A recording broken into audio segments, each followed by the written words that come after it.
하나님 말씀은 여호수아 22장 21절에서 34절까지의 말씀입니다.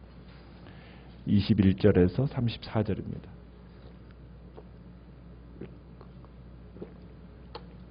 여호수아 22장 21절에서 34절까지 교독하겠습니다. 르우벤 자손과 갓 자손과 므낫세 반지파가 이스라엘 천천의 수령들에게 대답하여 이르되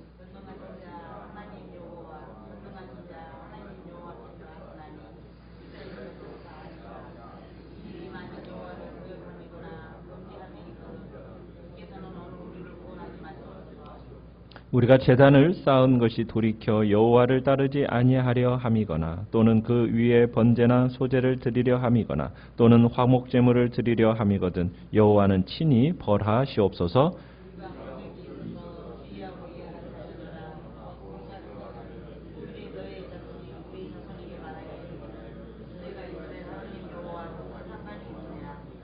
너희 르벤 자손 갓 자손아 여호와께서 우리와 너희 사이에 요단으로 경계를 삼으셨나니 너희는 여호와께 받을 분깃이 없느니라 하여 너희의 자손이 우리 자손에게 여호와 경외하기를 그치게 할까 하여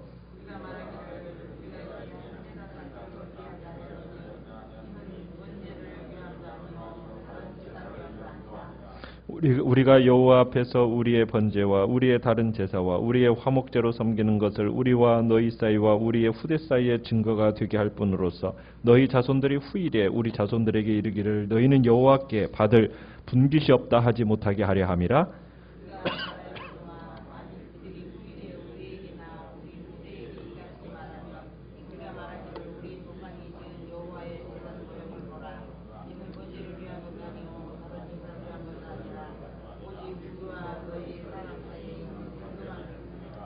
우리가 번제나 소제나 다른 제사를 위하여 우리 하나님 여호와의 성막 앞에 있는 제단 위에 제단을 쌓음으로 여호와를 거역하고 오늘 여호와를 따르는 데에서 돌아서려는 것은 결단코 아니라 하리라.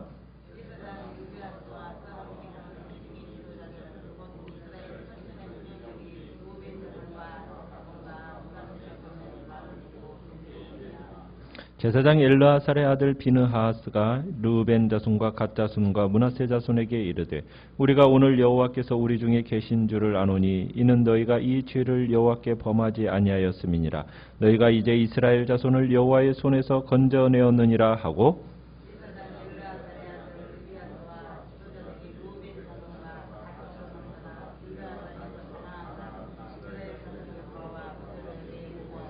그 일이 이스라엘 자손을 즐겁게 한지라. 이스라엘 자손이 하나님을 찬송하고 르우벤 자손과 갓 자손이 거주하는 땅에 가서 싸워 그것을 멸하자 하는 말을 다시는 하지 아니하였더라. 르우벤 자손과 갓 자손이 그 제단을 에시라 불렀으니 우리 사이에 이 제단은 여호와께서 하나님이 되시는 증거라 함이었더라. 아멘. 오늘 말씀의 제목은 믿음의 증거 제단 쌓기라는 제목으로 말씀을 나눕니다.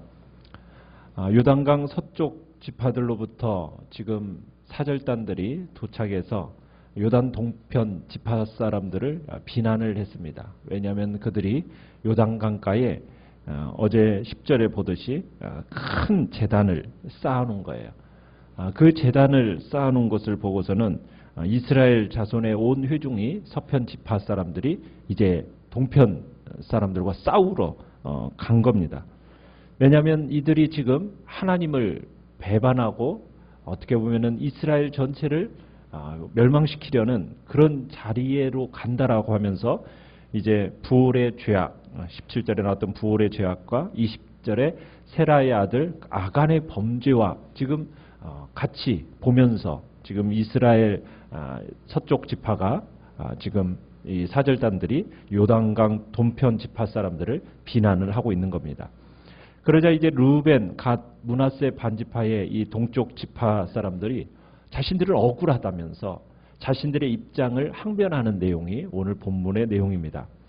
그러면서 22절에 보면 이렇게 시작을 합니다. 전능하신 자 하나님 여호와, 전능하신 자 하나님 여호와. 하나님의 이름을 세 가지의 이름을 이렇게 두 차례씩이나 반복하면서 부르는데 이 반복하면서 이렇게 부르는 것은 자신의 결백을 강조하고자 할 때 사람이 사용할 수 있는 가장 강력한 표현입니다. 그러니까 동쪽 사람들은 지금 자신들이 너무 억울하다는 거예요. 그것을 지금 이렇게 표현하고 있는 겁니다. 그러면서 이제 요단 동편 지파 사람들이 자신들이 이 요단 언덕 가에 이렇게 쌓은 제단, 이 큰 제단의 용도에 대해서 설명하기를 시작합니다. 그러니까는 지금 동쪽 지파들은 이 제단을 쌓은 일은 우리가 반역하는 일이 아니라는 거예요. 악한 것으로 이것을 생각하고 한 번도 이렇게 쌓은 게 아니다. 우리는 그런 마음 품어본 적이 없다. 만약 우리가 하나님을 향해서 반역하는 마음을 품으면서 이 제단을 쌓았다면 하나님이 우리를 친히 벌하시리라. 하나님께서 당신들을 통해서 우리 처벌하시는 거 마땅하다. 지금 이렇게 선언을 하고 있습니다. 그러면서 무슨 얘기도 하느냐면 23절에서 이 제단에서 우리는 제물 드릴 생각 한 번도 가져본 적이 없다. 우리는 그런 적이 없다. 만약 그렇게 생각했다면 하나님이 어떻게 해주시리라? 친히 벌하실 것이다. 분명하게 말을 합니다. 그러면서 요단 동편 지파 사람들이 그러면 왜 이 제단을 쌓았는가? 염려함이 있었다라는 거예요. 무엇에 대한 염려냐? 24절부터 보시면은 어떤 목적 가운데 있었냐면 이 제단이 훗날 자기 자손들을 위한 기념비가 될 거라는 거예요. 강 서쪽에 사는 이 정착한 자손들이 후일에 자기 자손들에게 너희들은 여호와께 받을 분깃이 없다. 이렇게 하면서 여호와 섬기는 일을 그치게 할 것. 이것이 두렵고 염려가 되어서 지금 이 제단을 쌓았다는 겁니다. 그래서 26절도 28절까지도 그런 얘기입니다. 강 서쪽에 정착한 자손들이 이 동쪽 자손들을 여호와를 섬기지 못하게 할까 해요. 이스라엘 공동체에서 제외시킬까 하여서 증거로 세워진 단이 바로 이 제단이다. 지금 이렇게 설명을 하고 있습니다. 그러니까 이 지금 동쪽 지파 사람들이 뭐가 두려워하는 겁니까? 자손들이 여호와께 등을 지는 것, 이것이 두려워서가 아니라 서쪽 지파들이 자신들의 후손들을 종교적으로 푸대접하고 종교적으로 따돌릴 것에 대한 우려로 인해서 이 제단을 증거로 세웠다. 지금 이 이야기를 지금 동편의 지파 사람들이 하고 있는 겁니다.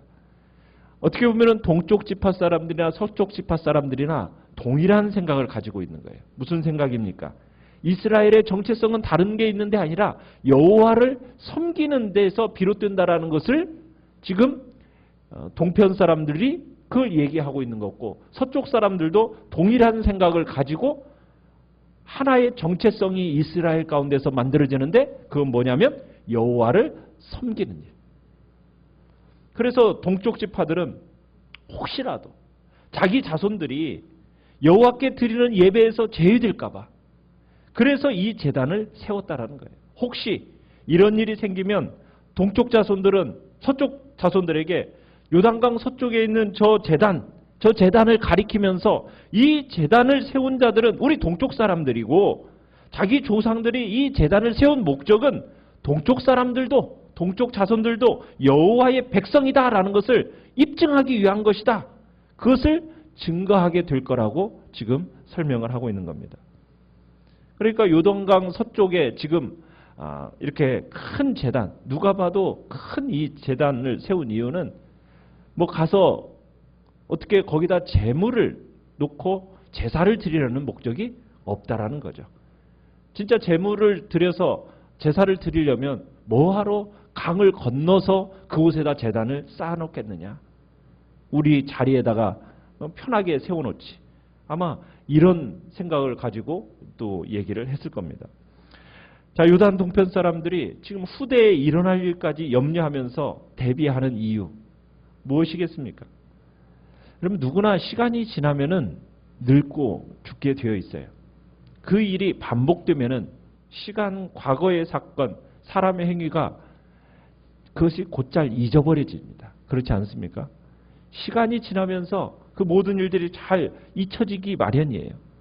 그렇기 때문에 지금 자손들을 염려하는 그 애틋한 마음을 가지고 지금 동편 지파 사람들이 지금 이 일을 행했다는 거예요.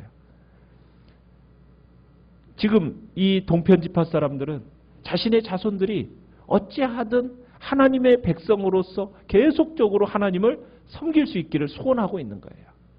왜 그렇게 소원했겠습니까? 그들이 전쟁 중에 정말 하나님이 얼마나 크고 하나님이 위대하신 분인지를 그들이 직접 봤어요. 경험을 통해서 분명히 알았기 때문에 지금 이 자기의 후대들이 여호와 하나님께로부터 떨어지는 것에 대한 두려움 속에서 지금 이 일들을 진행하고 있는 거라는 거예요. 우리 부모 세대가 우리 자녀 세대들에게 무엇을 유산으로 남겨주겠습니까? 돈을 많이 물려줄 수 있겠습니까? 돈을 벌 수 있는 기술입니까? 그러나 그것보다도 가장 가치 있는 게 뭐라고요? 여호와 하나님에 대한 신앙입니다. 그분을 사랑하도록 가르쳐주고 그 신앙을 물려주는 것이 최고의 가치라는 거예요. 왜요? 인생의 복의 근원이 누구이십니까? 하나님이시고 그분으로 인해서 그분과 바른 관계를 유지하는 것만이 복된 삶을 사는 비결이기 때문인 거죠. 우리가 그것을 확신하지 않습니까? 자녀들이 정말 부모된 여러분으로 인해서 하나님을 진심으로 사랑하고 섬기는 자가 된다면 그 자녀들은 일평생 하나님의 은혜를 힘입어서 살게 될 거예요. 이 땅에서 삶이 끝날지라도 그들은 어디로 가게 됩니까? 멸망을 받지 아니하고 하나님의 거룩하신 그 보좌 앞으로 나아가서 영원토록 기쁨을 누리며 살게 될 거잖아요. 그렇기 때문에 우리의 자녀들에게 가장 중요한 게 무엇인가? 그들에게 남겨줄 유산은 다른 게 아니라는 거예요. 신앙의 좋은 환경을 물려줘야 되는 거예요. 그것이 가장 가치 있는 일입니다. 그렇지 않다면 어떻게 보면 하나님 앞에서 가장 미련하고 가장 악한 부모가 되는 겁니다. 그래서 우리의 모든 삶을 통해서 오직 하나님만 경배하고 이 믿음을 후대에게 전하는 것, 이것이 우리의 부모들로서 우리 앞세대의 사명임을 주님은 또 이 요단 동편 지파 사람들을 통해서 가르쳐주고 계시는 거죠. 자, 그러면서 이제 28절로 이제 넘어가시면은 28절, 29절에서도 얘기하는 게 그런 거예요. 요단 동편 지도자들이 제단을 쌓은 이유에 대해서 우리는 여호와 하나님을 거역하기 위함이 아니다. 오히려 자신들이나 후손들이 하나님께 받을 기업이 있음과 하나님을 경외하는 일에서 멀리 들까? 이것이 지금 염려해서 지금 세운 거다라고 설명을 합니다. 그리고 동쪽 지파들은 실제로 사용할 목적으로 지금 이 제단을 세운 게 아니라는 거예요. 결코 아니라는 거예요. 이 제단은 그저 뭐일 뿐이다. 모형이다. 제단의 모형일 뿐이다. 만일 이 제단을 사용할 생각이었다면 우리 강 도쪽에다 이렇게 세우지 않았다. 왜 서쪽에다 세웠겠느냐. 제물 드릴 때마다 그렇게 강 건너가서 그렇게 번거롭게 우리가 그렇게 할 일이 있었겠느냐. 그리고 이렇게 큰 규모의 누가 봐도 지나치게 큰 이 제단 우리 안 세운다. 그렇게 실제로 사용하기 불편한 이런 제단 세우지 않는다 하면서 설득력 있게 이렇게 얘기를 하니까 그러면서 29절 마지막에 이런 얘기를 해요. 29절에서도 우리가 제사를 위해서는 어디에서만 제사를 드린다? 여호와의 성막 앞에 있는 제단 위에서 그 제단 위에 우리는 제단을 쌓음으로 여호와를 거역하지 않는다. 오직 여호와께 제물을 드릴 수 있는 유일한 곳은 어디다? 여호와의 성막 앞에 있는 제단이다 라는 이 고백을 더해줍니다. 자, 이 설명을 듣고 나서 참으로 이스라엘 백성들의 반응이 어떻습니까? 30절에 보니까 정말 좋게 여겼습니다. 매우 기뻐했습니다. 충분히 흡족할 만한 설명을 들었다고 생각한 거예요.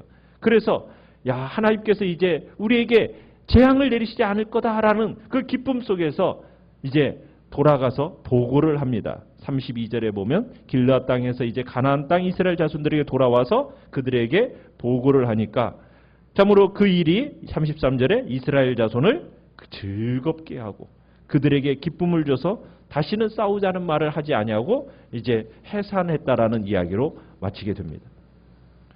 요단 동편 지파의 설명을 들은 이스라엘 자손들 왜 그렇게 즐거워하고 찬송했어요? 이유가 무엇이겠습니까? 요단 동편 지파들의 행위가 지금 이스라엘 자손을 배신하는 것이 아니라 오히려 민족 단합을 꾀하고 있다는 것이 딱 느껴지니까 신앙을 후대에 잘 전승하기 위한 그 복된 자세라는 것을 딱 깨닫게 되니까 이것이 너무 기쁘고 너무 즐거웠던 거예요. 그러면서 그 자손이 제단의 이름을 붙였죠. 34절에 뭐라고 불렀습니까? 엣이라고 불렀습니다. 의미가 뭐라고요? 우리 사이의 이 제단은 여호와께서 하나님이 되시는 증거다라는 뜻을 담고 있습니다. 이 제단의 이야기는 세 가지 목적을 가지고 있어요. 첫째는 하나님께 제물을 드릴 수 있는 곳은 단 한 곳이다. 어디입니까? 하나님의 장막이 있는, 하나님의 성막이 있는 곳에서만 제물을 드려야 한다. 다른 곳에서 드리는 것은 반역행위다. 동쪽 지파들도 이 사실에 동의하고 있는 거죠. 두 번째로 하나님을 예배하는 공동체는 지역에 의해 정의되는 게 아니라는 거예요. 요단강 동쪽에 살건 서쪽에 살건 주의 백성으로서 지금 한 공동체를 형성하고 있다는 겁니다. 이들을 하나로 묶는 건 뭐예요? 하나님에 대한 믿음이요, 하나님에 대한 충성이라는 것을 보여주고 있습니다. 세 번째로 이 이야기는 믿음의 공동체가 어떻게 문제를 해결해 나가야 되는지를 보여주는 본보기입니다. 서쪽 지파들이 자초지정을 모르는 상태 가운데서는 어떤 지금 상황을 벌였어요. 극단적인 결론을 내리고서는 전쟁할 준비를 했었잖아요. 그죠? 다행히 전쟁을 시작하기 전에 사절단을 보내면서 오해를 풀게 돼요. 전쟁이 아니라 대화로 이 문제를 해결했다는 거예요. 대화를 통해서 갈등을 해결하는 모습. 여러분, 이거 중요한 겁니다. 신앙 공동체라고 해서 오해와 갈등이 전혀 없을 수가 없지 않습니까? 자기 중심적인 인간인 이 집단 속에서는 필연적으로 오해와 갈등이 있기 마련이에요. 하지만 신앙 공동체는 그런 오해와 갈등을 세상적인 방법이 아니라 싸워서 그 문제를 해결하려고 하는 것이 아니라 정말 한 차원 높은 신앙의 경지 속에서 그 문제를 해결해 가야 된다는 거예요. 요단 동서편 지파들 간의 오해와 갈등의 해결, 이것이 우리 신앙 공동체 안에서 어떻게 갈등을 해결해 나갈지에 대한 훌륭한 지침이 되고 있는 겁니다. 오해가 있을 때는, 갈등이 있을 때는 마음을 열고 대화를 하는 것이 중요하다는 거예요. 어떤 문제가 생겼을 때 서로의 마음을 열어놓고 마음과 마음을 나누는 허심탄회한 대화, 이것이 중요하다는 겁니다. 모든 오해와 갈등의 그 분쟁의 씨앗을 제거해야 돼요. 대화로서, 그래서 공동체로 하여금 평화와 화목의 길로 나아가는 것. 그래서 형제를 확인하는 이 이스라엘의 모습은 어떻게 보면은 우리 교회의 모범으로서 자리 잡게 되는 겁니다. 내 주장만을 앞세우는 것이 아니라 다른 이들의 참으로 생각과 다른 이들의 이야기를 마음을 열고 들으면서 오해와 갈등을 해결해 나가는 그런 복된 공동체를 세워나가는 것이 또 우리가 주님 앞에서 나타나야 할 모습이라는 겁니다. 내 주장만이 아니라 하나님의 뜻을 알고 참으로 순종함으로 주님의 뜻을 이뤄나가는 복된 자리 우리가 서 있기를 간절히 축원합니다.